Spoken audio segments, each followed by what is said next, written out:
everyone for coming.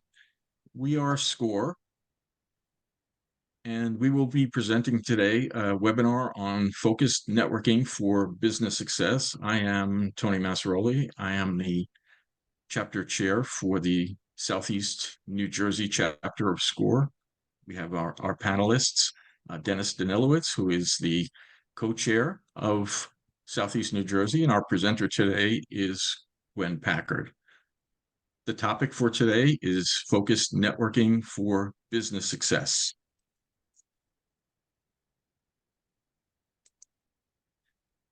Before we get started, I just want to say a little bit about SCORE. SCORE is a resource partner of the SBA.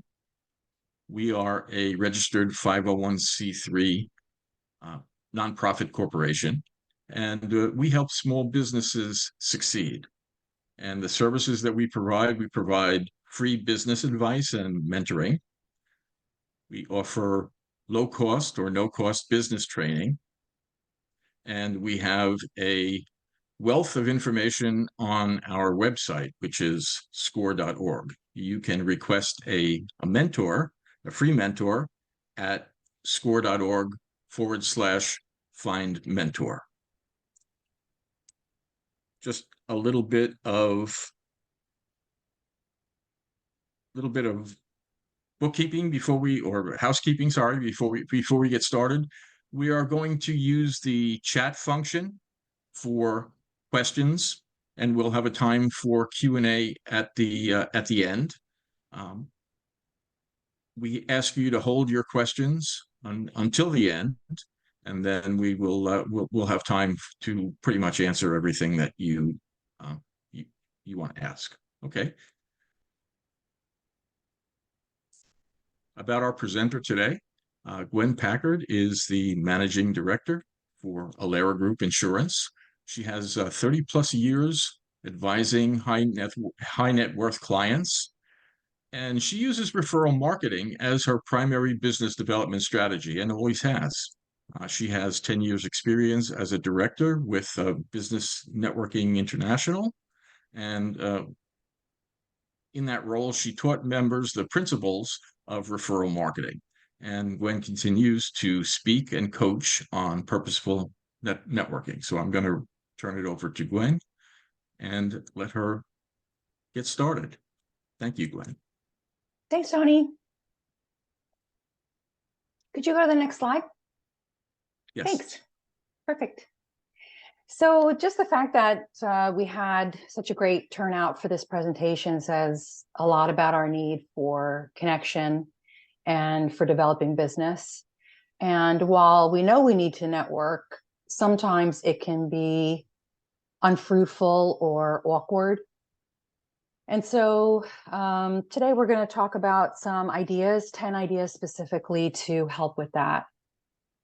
You know, we may be in a room or a Zoom full of potential clients, which would be wonderful, but even better, I think, is to be in a room full of potential referral partners. Networking is also a great way to make friends, obviously, or accelerate your career. A few months back, I held a continuing education class in conjunction with Chubb, and a friend of mine called me to tell me that she had gotten a job with Chubb and she was very excited. And she said that when she attended the CE class, she connected with the regional marketing manager, and that really gave her a leg up in getting the job. So those are the types of things that can happen at networking events. There's lots of great reasons to network, and sometimes we don't even realize what they are at the time. Next slide, please.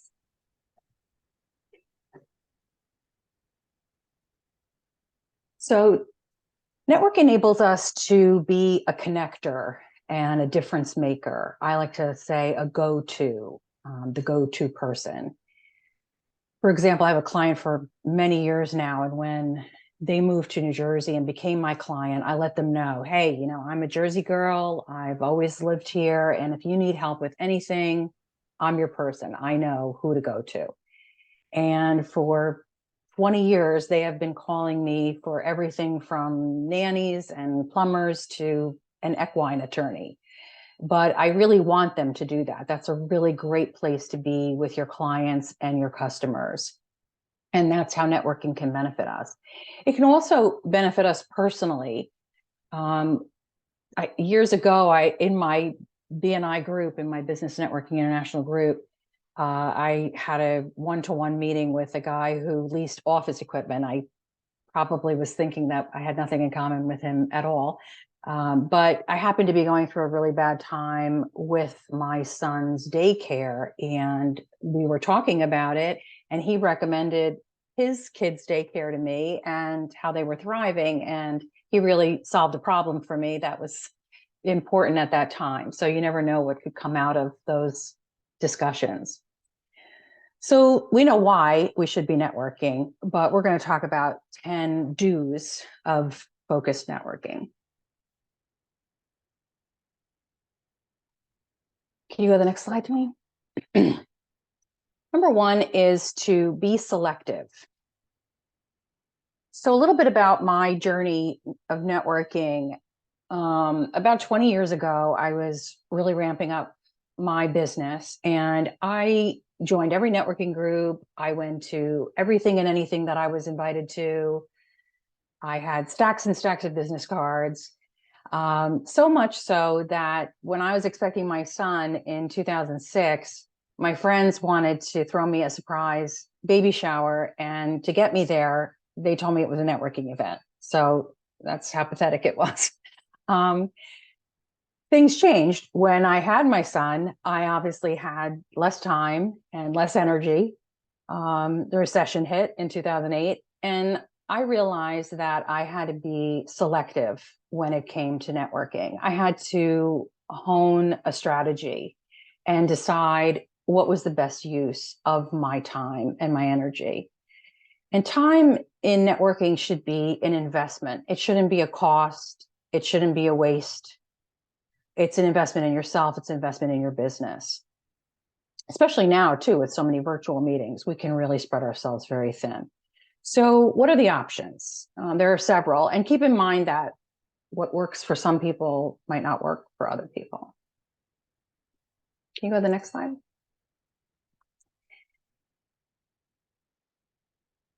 Oh, the one before that, Tony. Sorry. Thank you. So some prefer a weekly structured networking like a BNI or LaTip. There are some other organizations like that. One person from each profession is allowed in the group. Why that worked for me? It was consistent. I built relationships over time. I had a coveted seat in that group. Everybody needs insurance, so it was a great place to be.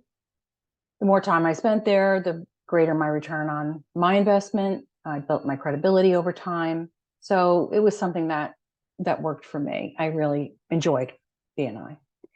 Some people like to join local chambers of commerce. I think they're great. It's great if you can join a committee or get into some kind of leadership role to increase your visibility and narrow the group of people that you're working with so that it's not overwhelming to you. Associations are terrific. Usually they have great programming, speakers, opportunities to learn, to connect with others. During the pandemic, I was part of Executive Women of New Jersey, and we were meeting virtually, I think every other week. And what I like to do in that case is then kind of take something offline. There was a woman who was talking about board readiness. And so I reached out to her individually and had a one-to-one discussion with her about getting onto a corporate board. So it's good to kind of zero in on somebody in those virtual settings and schedule something with them one-to-one. Industry groups can be helpful for people. You can learn best practices from your competitors. Boards, not-for-profits, they're a great place to meet like-minded individuals. Obviously, you're in it for whatever charity it is, and you're going to meet people who share your goals. And it's a great way for you to share your expertise, whatever that is, with a board or a committee. And of course, there are social ways of networking like golf. It's a great way to bring people together who have a common interest. Next slide. So number 2 is be prepared. And the first part of being prepared is thinking about attending something. You want to know about the organization that is hosting the networking event, the sponsors, if there are any, the attendees who will be in the audience if it's a speaker event. And in doing so, you want to think about what you're going to achieve. What do you want to get out of it? Who do you want to meet by going there? Years ago, I belonged to a membership club, a dining club, and they had occasionally these networking events. And I was just dreading going to another one because I only ever met mortgage bankers. And not that there's anything wrong with mortgage bankers, but I just really didn't want to meet any more mortgage bankers. And it seemed like that was the only person who was there. So I had read in the newsletter, in the club newsletter, that they had a new executive director. And I thought, if he's there, that's going to be my goal. I'm going to meet with the executive director. And I did. And we really hit it off. We had a great discussion that night and many that followed, actually, about networking and how to get the members of the club to network better together. We became friends. The club became a client of mine. He became a client of mine. And eventually I sat on the board of trustees for that club. So I had greater visibility. The second part of being prepared is being ready to talk about yourself when asked. And I'm not a fan of like pitches, elevator pitches and commercials. I think it's really better to have a sentence that will spur the curiosity of the person asking you, what do you do? I like to say, I help individuals and families mitigate risk so that they can enjoy what they're passionate about, which is much better than saying, I'm an insurance agent, because usually that makes people want to run in another direction. So again, be prepared by knowing what you want to accomplish and then what you're going to say when you're asked what you do. Next slide, please. Number 3, be focused. So ask yourself, who can I help? Who can help me with something I need? Who in this room might share my target market? You know, we would all love to be in a room that's filled with our target market. First of all, it's not likely. Second, really, it's better to be in a room with people who might share your target market. And in that way, when we connect with one of them, we're not just getting a prospect, we're getting a funnel for our prospects.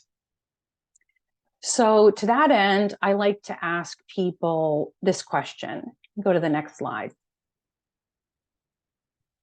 What does a good referral look like for you? Or what does a good referral say? What does a good referral sound like? This really helps them narrow down their target market. And then you can determine if you're working with the same target market. As an example, if you go to the next slide, I was at a bank opening years ago, and I knew a few people there and some people I didn't know. And when I walked in, I saw a friend of mine who does IT for small businesses. So he does hardware and software, fixes computers, does networking for different size businesses, smaller businesses though, as an individual. And he was talking to another guy. So of course I walk up to Raphael, say hello. He introduces me to this other guy who has a shredding business. So of course, Raphael tells the guy that I'm in insurance. Well, like if the guy was an emoji, he would have had like dollar signs on his eyes, because he thought insurance equals paper equals shredding. And he just started talking to me about their service and how fantastic they are. And little did he know that in my office, we had a receptionist who had the giant shredder behind her. And that was one of her responsibilities, was to just shred stuff. So he really was, focusing on me and thinking I was the perfect prospect for him, but he was ignoring the funnel that he was already talking to, which was Raphael, who's in office after office after office, possibly even taking paper and making it digital and then having the need to get rid of it. And so his focus on me was taking him away from somebody who could really have given him multiple referrals. So that's what I mean by, do you see the forest through the trees? You can go to the next slide. Be specific. This is huge, and it's something that we all usually fail to do. So people can be very vague and use generalities like full service, large and small business, and it doesn't really get the desired result. So what if I said, we're a full service insurance firm, and I'm looking for small to medium-sized businesses who need help? What's coming to mind? Probably nothing, because it's too vague. But what if I said, I'd like an introduction to Marty Toohey from LexPath Technology. Insurance is highly competitive right now for tech firms, and we could tailor a plan for coverage to meet their budget. Now, you might know Marty, which would be awesome, and it's possible. But even if you don't know Marty, you could think, well, I don't know Marty, but I do know Bob from XYZ tech company. And so that would probably be a good referral for Gwen. So by me being ultra specific, I'm more likely to get what it is that I want. And where this really helps too is if you're communicating with somebody who doesn't necessarily share your target market, but they might know someone who shares your target market. So here's an example. I used to go to a chiropractor, loved him, and he helped me so much that I talked about him, of course, to my friends and family and everybody I knew. Dave is great. You should go see Dave. And he wanted to return that favor and give me business, but obviously that's a little more awkward. He's working on people's necks and backs, and he's really not bringing up insurance and why they should use me as their insurance agent. So I said, listen, Dave, I work well with divorced women. I just assisted a divorced woman. She was left without her advisors, and she needed help protecting her assets. So a family law attorney would be a really good referral source for me. And he said, oh, I have a patient who's a family law attorney. And he introduced me to a woman named Barry Weinberger. At the time, she was a solo practitioner, family law attorney in New Jersey. Now she has the largest family law practice in the state of New Jersey with multiple offices. And that introduction was made to me by my chiropractor. So when you can be that specific, you're going to get the results that you want. You can go to the next slide.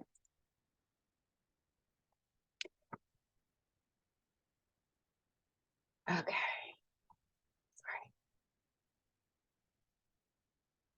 So be vulnerable. Number 5. This might seem a little odd, kind of a new concept, but think about this scenario. A lot of us have been in this scenario where we're taught that when you make a sale, sales 101, after you make the sale, you ask for a referral. Oh, thank you, Tony.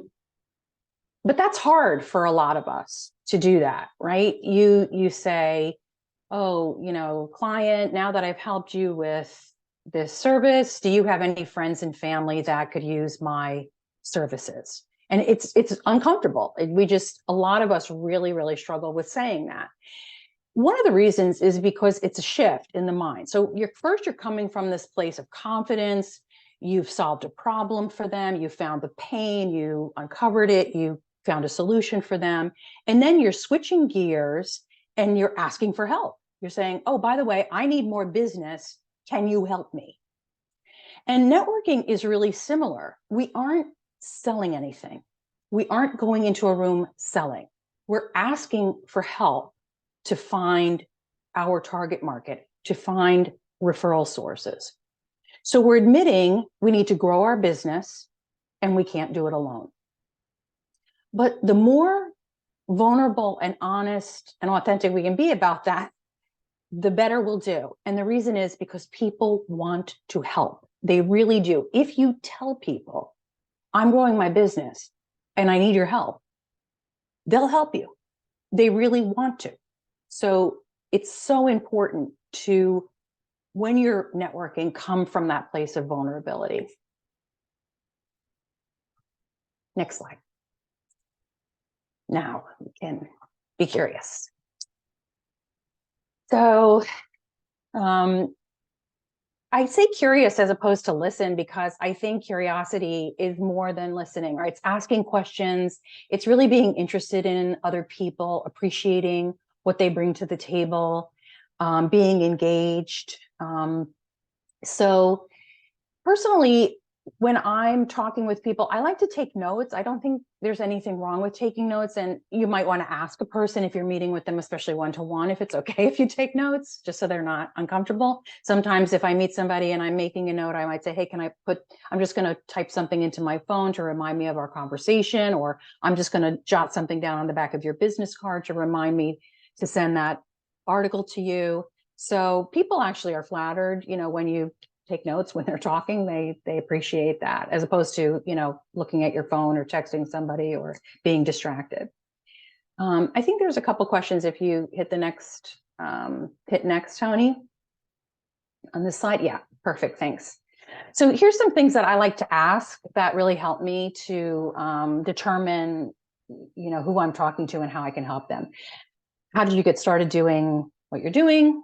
What do you like most about what you do? When we're selling, we're kind of looking for pain because we want to solve a problem. But when we're networking, we actually want to know like good, positive stuff about people, what they really like about their work.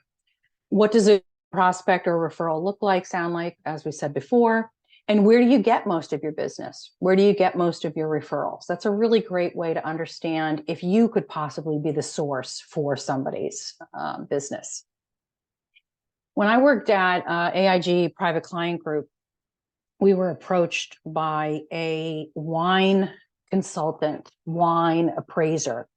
He wanted to become a preferred vendor for our clients.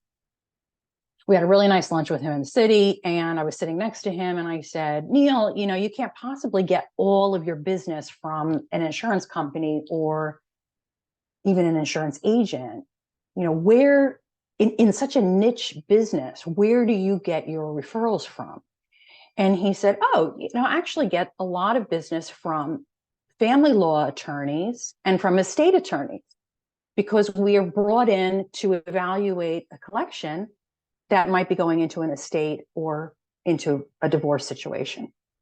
Bingo. He just hit the jackpot, because those are the same people that I have networked with all these years. So I made 10 really solid introductions for him with attorneys in my network, and that brought him value. And in return, he was so appreciative. He invited me to a very exclusive wine dinner in New York City. And that happened to be a room full of my target markets. So that was really excellent. So again, be curious. Educate.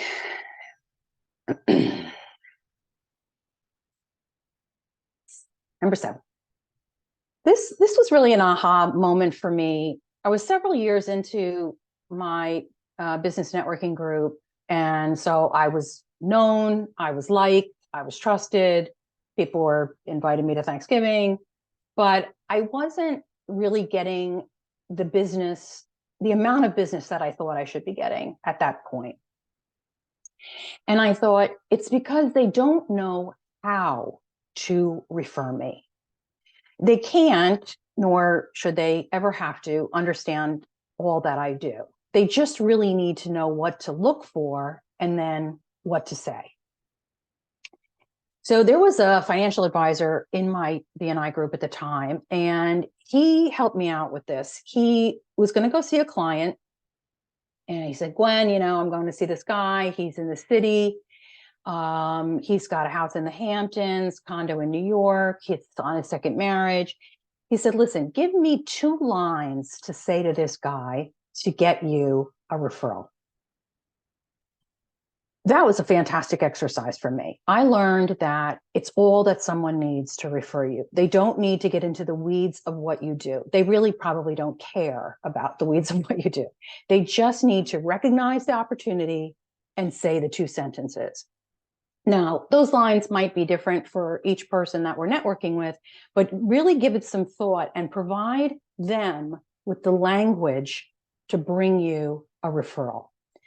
And this works really well for clients too. You know, we spoke before about that awkward asking for a referral from a client, but instead of saying, is there anyone you know who I might help, which usually has a deer in the headlights response from them, maybe say, I'm so glad you were happy with how this claim turned out. If you know someone who didn't have an ideal claim experience with their insurance agent, ask them if I can guide them through the next one. Now, a light bulb might go on for them. So I'm educating my clients, I'm educating my referral partners with what to look for and then what to say. And keep it simple. Next slide. Number 8, bring value. So I would venture to say that for most of us on this call, there's a lot of people who do what we do. I know there's a lot of people in insurance in this world. So how do I set myself apart? How do I distinguish myself? How do you distinguish yourself? By being a connector, by being a referrer, by being the go-to. If you can give information to people, be a generous resource for your clients and your referral partners. That's how you can distinguish yourself. When people know that they can go to you because you have a pocket full of good people to refer them to. When they need that plumber, when they need an attorney, when they're looking for a good chiropractor, you're the person that they can go to. That's a great way to be a resource for your clients and your referral partners. And, you know, in being a giver, which is hugely important to be a giver, is not to think about things in terms of like quid pro quo, because I think that happens a lot, especially with referrals, right? Like, I gave you a referral, now you need to give me a referral. And it doesn't always happen that way. Like, I knew this real estate agent, and in the real estate transaction, you can imagine, right? A person buys a home, they need insurance, right? So it's a transaction where the business is coming to me very naturally from the real estate agent. And at one time, Perry said to me, I don't get a lot of referrals from you, Gwen. Well, I don't know when somebody's selling their house. Usually I only know they're selling their house once they have a real estate agent. So it's not as easy for me to do that. But I talked to her and said, well, you know, where else do you get your business from, Perry? And she said, well, you know, family law attorneys are great because usually there's a divorce. So there might be 2 sales and or a sale and 2 purchases. So I was able to help her by introducing her to the family law attorneys that I know, as opposed to just handing her people who are selling their houses, which I don't have. Next slide, please. Number 9, follow up. So important. If you make a promise to somebody, keep it. And that's why I am a note taker, because I don't trust my brain to remember. So if you meet somebody and you say, I'm going to introduce you to Tony Masroli, make sure that you do that. If you promise somebody an article, make a note. As soon as you get back to your desk, send the article. A lot of people ask, like, what's the best way to follow up? It's really whatever appropriate to the situation. Is it a phone call? Is it a handwritten note? I mean, usually it's just an email. I like to put in the subject line where I met them, just to jog the memory, right? Like score mixer. And hey, it was nice to meet you at the score mixer. I enjoyed our conversation about ... just so that they remember me. And then, you know, follow up with, I'd like to see you again, or maybe we could grab coffee, or here's the information I promised you. The important thing is that you just do it, just follow up. And following up also includes thanking people. So if somebody does give you a referral, if they're the one who makes an introduction for you or gives you something, really be grateful, because you will be remembered for being grateful. I was thinking about it the other day. I sent someone a gift via Amazon and I didn't hear from them. It was the most awkward thing. I had to call them to ask them if they got it. And then they said, oh, yeah, thank you. Well, why wouldn't you thank me without me asking? So, it's the same thing. If somebody gives us a referral, you can always say, hey, thanks for that. Even if it didn't work out, really appreciate that you thought of me. That was so nice of you. So being grateful is huge, really huge. Next slide. Okay. Be authentic. Number 10. Really be yourself, celebrate differences. It's nice when you have something in common with somebody that you're talking to. You're not going to have things in common with everybody. It's just not going to happen. So you just want to be yourself because you're in this for the long haul. It's like telling a person that you're on a date with that you really love watching football every Sunday. If that relationship actually turns into something, you better like football because you're going to be watching it every Sunday. So don't, make things up. I used to work with a guy. He had something in common with everybody, but it was like bizarre things like, oh, your kids do synchronized swimming, so do mine. Oh, your grandmother was a pastry chef, so was mine. He just was always thinking of ways to connect, but it was very transactional because he never really built a relationship and showed who he truly was. So you're in it for the long haul. Be yourself. It's a lot easier over time. Next slide. So one final thought. Everybody has a set of keys, right? We all have keys. We might have a key to our house, to our office, to our car. You might even have one on there for something like a safe deposit box. What happened, Tony? That's okay. I'll keep talking. So keys represent value, right? They open something of value. And you don't know what's on somebody's keychain. Everybody you meet has value. Everybody you meet has connections. So that being said, you wouldn't walk up to someone that you never met before and ask them for their keys. You just would not do it. So don't prematurely solicit business or solicit referrals when you're networking. It's not a good thing. Years ago, there was a guy who came into my BNI group. He was a printer.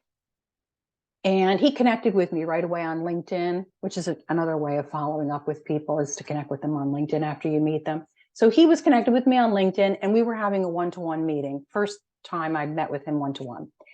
And he said, I was checking out your profile and I was looking at all your connections on LinkedIn and I see, this guy and I see, this person and I see, this business owner. And I'm just wondering how well you know them because I would like an introduction. And I said, Paul, actually, I know those people pretty well, but I don't know you. So it really was premature. I didn't know anything about him to make those connections, to hand him my keys. So just be careful of that. Networking is kind of like dating, right? You want to be selective about who you date. You want to prepare for the date, hopefully. On your first meeting, you're curious, you're asking questions. Same thing with networking, right? Do we share the same target market? Do we conduct business similarly? Are we like-minded? Does the person really get what networking is about? Then maybe there's a second date, a second meeting. We go a little deeper. We understand what their practice is like, what their clients are like. We build trust, we build rapport, we share some things about ourselves. Maybe we bring them something of value. If it gets on to the third date, right, we can become a little bit more vulnerable. We can start talking about who our clients and target market might be. We can maybe share some of those with them. We can give them the 2 sentences so that they can bring us a referral. Does anybody have any questions? We do have a couple of questions in the chat. I do want to say 2 things before we get to the questions. First, I apologize for the technical difficulties. We had some at the beginning, which is why I'm trying to manipulate the slide. But apparently, my mouse is not cooperating. And it was pretty interesting because we actually had some networking going on in the chat room while you were speaking. So I think that was that was a nice touch. So we do have if we do have some questions, and I'll get that started, but I just want to remind people, please put them in the chat. They're easier to, so everyone can see your question and then we can answer them. I'm gonna take, there were a couple that came in the Q&A, and I'm going to take those first. So we have a question from Monica. Uh, Being a newer third-party medical billing company, we have had the issue of getting past the gatekeepers to the decision makers, independent physicians. Mm. Do you have any recommendations to achieve this goal? I have gone into over 50 offices in person with follow-up calls and emails. A few physicians were interested, however, decided to go to a medical billing company that has been open for over 20 years. So, and the name again, I'm sorry, Tony? Say Monica. Monica.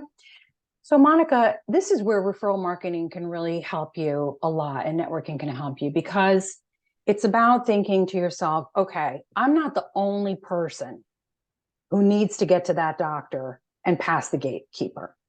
There's other people, there's other businesses out there who also need to get to that doctor, right? Like a pharmaceutical salesperson or even somebody in insurance, right? I want to talk to the doctor about their insurance, medical malpractice, whatever it is. What I like to do is draw a circle and in it put my target market and be as specific as possible, right? Physician, like maybe it's even a certain kind of physician or a certain size office, whatever it is that you know that target market to be in a certain geography, put that target market in there. And then draw yourself a line to the, here you are, here's Monica with medical billing. Who else needs to go to that target market? And start drawing out that circle with those spokes of who else needs to get there. Those are the people you need to network with. So where are they? Then go find them, right? If you're in a general networking situation, ask for them. Whatever you need to do to get to those people who already have that relationship. They say, oh yeah, no, I know Dr. Smith. Of course, I can get you in there. I can get you past Mary at the desk and get you in to see Dr. Smith so that you can talk to him about your medical billing company. Those are the relationships you want to build, because I think cold calling, like, bless you for doing it. I think it's amazing, but it's, as you're seeing, it's very difficult. This is a warmer way, right? Make the relationship here, and then you're both looking for the same thing. Okay, we have a similar question from Rachel. Question is almost the same as Monica's. I'm a mobile loan signer, and um, like her, is getting past the gatekeepers to speak with escrow officers is a challenge. Do I need to butter up the front desk? Well, it's always good to butter up the front desk. I would say the same, thing that I said to Monica is like, you need to get into these escrow offices. Like, who else needs to get into those escrow offices? And I know that takes like some brain power to do that, but it's really worth working on your circle. But I would say about buttering up the gatekeeper, it's really about getting them on your side, right? It's really about you wanting to accomplish something, and you are basically asking them to help you to accomplish something. So sometimes we come at gatekeepers with a little bit of defensiveness sometimes, and I'm not saying this is true in your case, but sometimes we can come at gatekeepers with a little bit of piety, a little bit of off-putting, like, I don't really need to talk to you. I really want to talk to the important person behind you. And that can come across to them, as opposed to, we're in this together. Mary, you and I are in this together. I really need your help. You're an important person, and I really need your help in order to speak to XYZ, because I have a fantastic solution that you're going to be part of, this fantastic solution that I have for this escrow office. Okay, we have another question from Patricia, and she says she is challenged virtually in the networking space. So, does anyone know of any in-person networking events in northern New Jersey?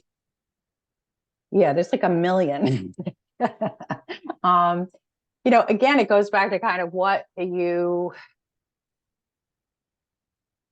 want to do. Years ago, I remember being, when I first started out in insurance, I was invited to like the New Jersey Association of Insurance Women or something like that. To be honest, it was just like a room full of angry women. So I thought, like, why am I here? This is not really networking. So sometimes, like, do I want to be in a room full of people who do the exact same thing that I do, or am I really looking for some diversity? Maybe it is something that is more like an association of, similar businesses. Maybe it is looking at the BNI website or what's a website and saying, is there a chapter near me that I could go visit? Anybody can visit at any time. You might look at, if you feel a little bit intimidated and you don't want to go to like a major county chamber, then maybe a town chamber meeting can be a little bit more intimate, and a great way to kind of meet some people. And then when you meet a couple of people, ask them what they do. That's really how I wind up getting invited to too many things, is that people that I know are like, hey, you would love to come to this executive women's group or this financial women's group. So I get invited to things by the people that I meet because they know I'm interested in networking. So that's another way to kind of say, again, where do you get your business and referrals from? Do you go to other networking groups? Is there anything that you can recommend to me that works for you? Okay, we have a question from Christine.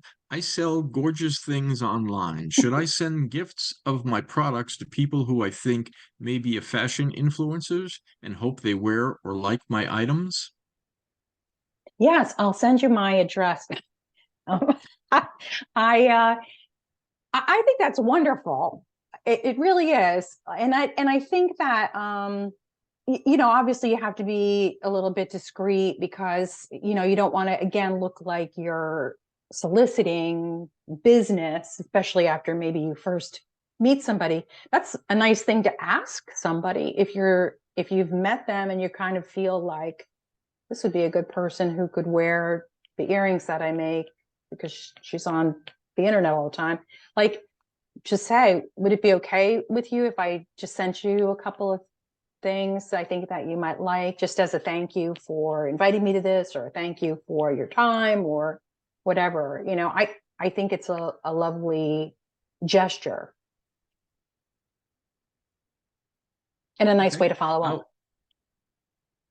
we have a question from Yosabeth. Hello, I'm from iWork Technologies. We are in the education sector with our career recommender app purposefully based in LA, and we are having a hard time connecting with our target people, which are high school counselors and principals. What would you suggest we do? Again, I would say the same thing, that we said before to Monica, that there are people in that space. There are other people who have that exact same target market. Just when Tony's reading it, I'm thinking about people who I know who are in that space, like insurance people who specifically sell insurance to schools. Or I have a friend, he's got a safety app. If there's like a school shooting or something, then his app is used to share that information and bring in first responders. He needs to get in front of the same exact people. He tells me all the time, I need to talk to these people at this high school. So who are those people out there and where are they? Where are they meeting? Where are they? So that you can go and have those conversations, and you'll be able to share. Hey, I'm in these 4 high schools over here and you're in these 3 high schools over here. Let's help each other. Okay, we have a question from Cheryl. I have been an insurance agent for 25 years. I am venturing into being an independent insurance agent. Any tips on how to keep motivated and build a strong network? That's it could be a long answer. Um, well, that's very good that you're doing that, and I congratulate you and hang in there. This is a very tough business right now, so I appreciate what you're doing. Um, for insurance, what I have found that networking with other advisors has been really critical for me. So, I mean, I love to meet people of all different kinds of people. And of course, when you're in insurance, everyone is a potential client. Everybody needs insurance, whether it's personally or in business. But for me, networking with other advisors has been critical. Attorneys, CPAs, financial advisors. That's where I get most of my business because they're having similar discussions. They're already advising. I see myself as an advisor. That's the position I put myself in. And that's how they introduce me. Here's my client. They need an advisor. So be an advisor and network with other advisors. And they are out there in spades. You have to find the right ones that have a good mindset, that understand this concept of marketing and networking and do it the right way. That's how I built my business. And the business just keeps coming. They are funnels that just keep on giving. Allie, I'd love to hear Gwen's ideas for networking at more casual events. I have a children's dance studio and have been going to some mom groups and volunteer organization events. I'm meeting parents who I believe might be interested in my business, but I sometimes feel inappropriate bringing up my business when it isn't an official networking event. Any suggestions for how I can steer the conversation in that direction? I think that informal settings are fantastic ways to network. And here's why, because people do business with people they know, like, and trust, right? So you have to get to know them and they have to get to know you. I always think about like the dad at the soccer game who's keeping the stats and bringing the snacks and always shows up and he's just there all the time. And you think, wow, what a great guy. And one day he just mentions that, he's an electrician. And believe me, the next time you have a problem that needs an electrician, you're going to call him. You didn't even know if he's a good electrician. You just know he's good. You just know he's a good guy.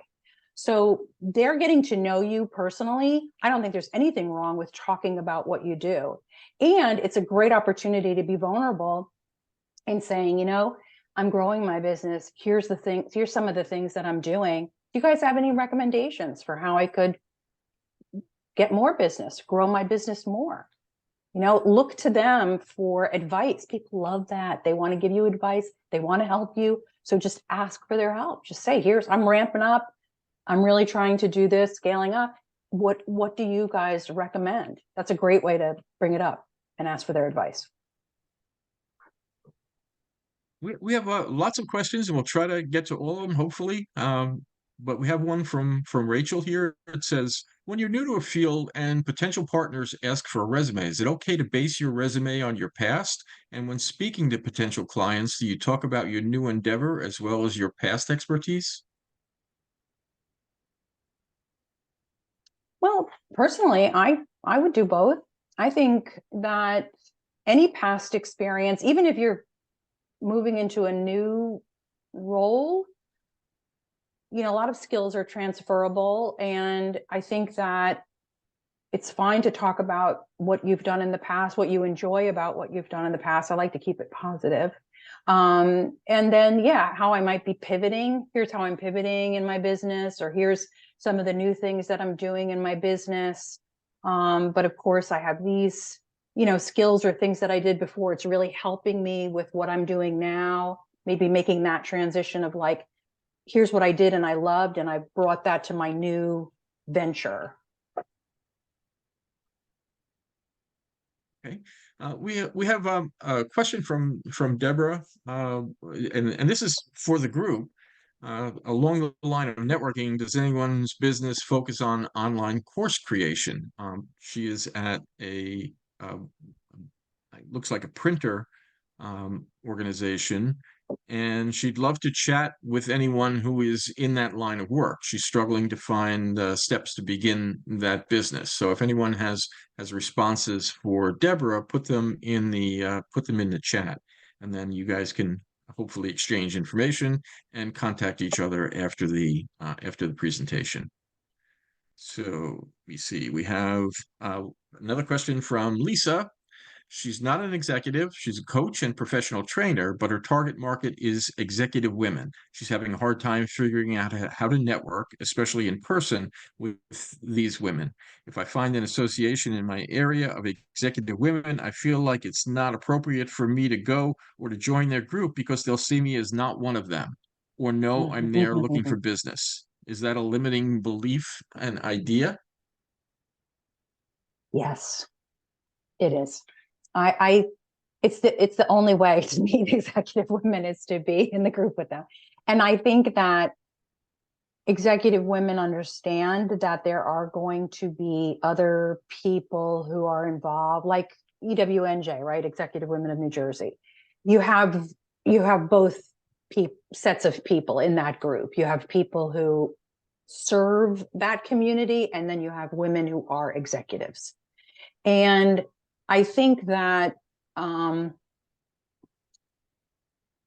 way to kind of make that a happier situation is to be of value to them without asking for anything. I'm not saying give away your services for free, because obviously spending time with somebody and coaching them costs money.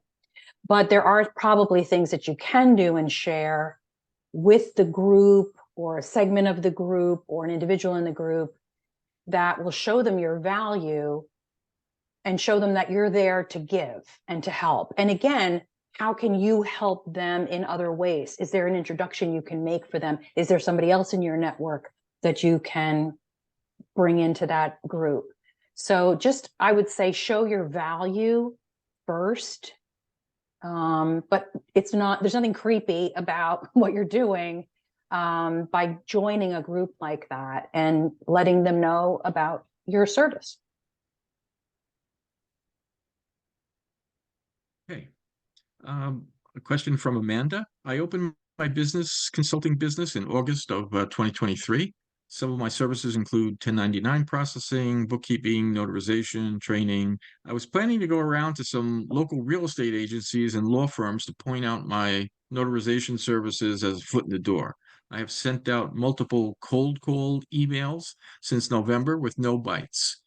What advice or thoughts can you share? Bring bagels. No,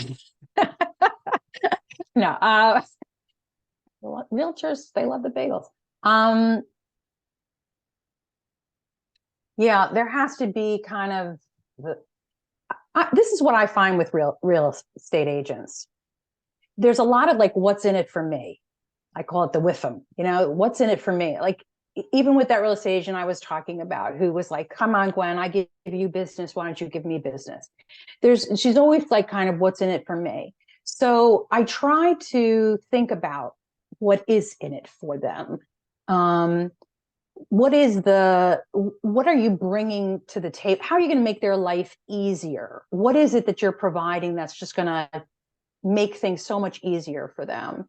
And highlight that in some way. And again, it might be necessary to network with people who have relationships with real estate agents, like lots of people, mortgage bankers, attorneys, real estate attorneys, movers, other contractors. So it might be necessary to kind of network your way into those agencies, but always be thinking.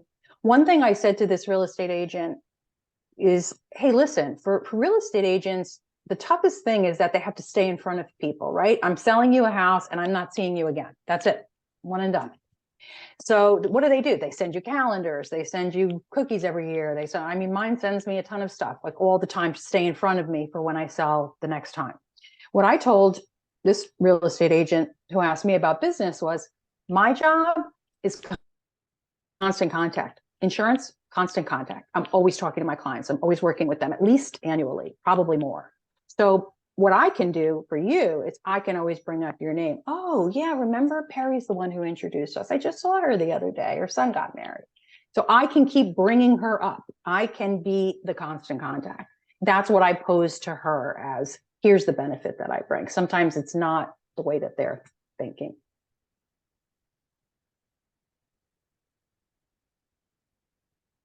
Okay.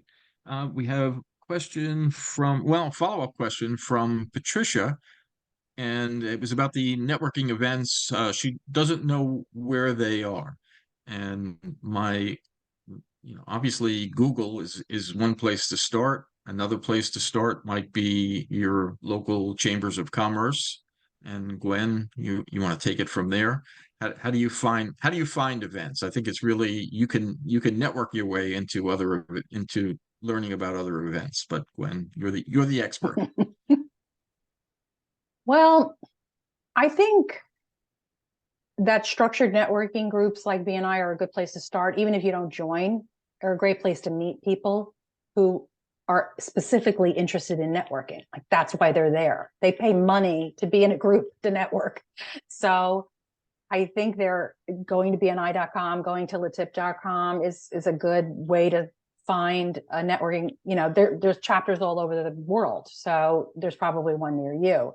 And you can always go. And if your category is represented and you don't want to join, you can always then just let people know that you're interested in finding other opportunities, because those people are serious about networking and they can make those introductions for you. I think it's a great place to start, and you don't have to feel like, oh my God, if I go, I have to join. It's not a cult.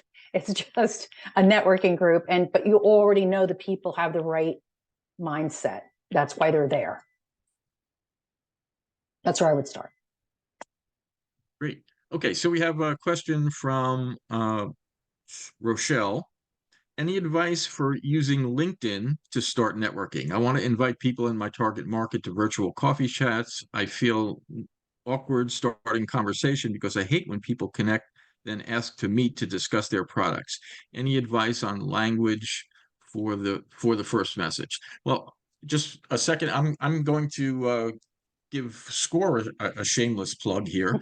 Uh, in the past couple of weeks, we've put up a couple of blog articles on our website about networking on LinkedIn and how to do that for different businesses and for different purposes. So our website is score.org/Southeast New Jersey, and just follow the menu to our blog posts, and you can find a couple of interesting articles on LinkedIn networking. But I'll turn it, as Gwen is the expert, turn it back to her. I think that's great. I want to read it myself. Because I don't find a lot of success on LinkedIn for the same reason that was mentioned, of just, getting these invitations from kind of strangers. I think you kind of have to start with where your circle is. During COVID, I as a networker, I thought I was going to lose my brain, right? Like, oh my God, I'm not going to be able to see people. This is awful. And so I reached out to my financial advisor, my personal financial advisor, and just said to her, Lori, what are you doing? How are you networking? How are you getting out there? And she's like, I don't know. And what we did was, together, we just started to invite other advisors that we know. And we made a group that meets once a month on Zoom. They're all over New Jersey. The people are all over New Jersey, all advisors. We talk about different case studies, different things that are happening in our industries. And she knew some people, I knew some people, some of the people that we invited thought of other people. It grew to there's only 12 of us, but we meet once a month still, 3+ years later. So I would say you have to kind of start with who you know, even on LinkedIn, and encourage, hey, is anybody interested in just getting together for thought leadership? Is anybody interested in getting together to talk about case studies? And not make it is anybody want to get together and talk about my product or service, but rather sharing information, sharing knowledge, helping each other. I feel like the groups that I am in, there's a lot of support for each other's businesses, but it's in a way of like sharing information, not just referrals, but really like helping each other. I can't find a good employee. How did you find your employee? Like just sharing that kind of information has been so helpful.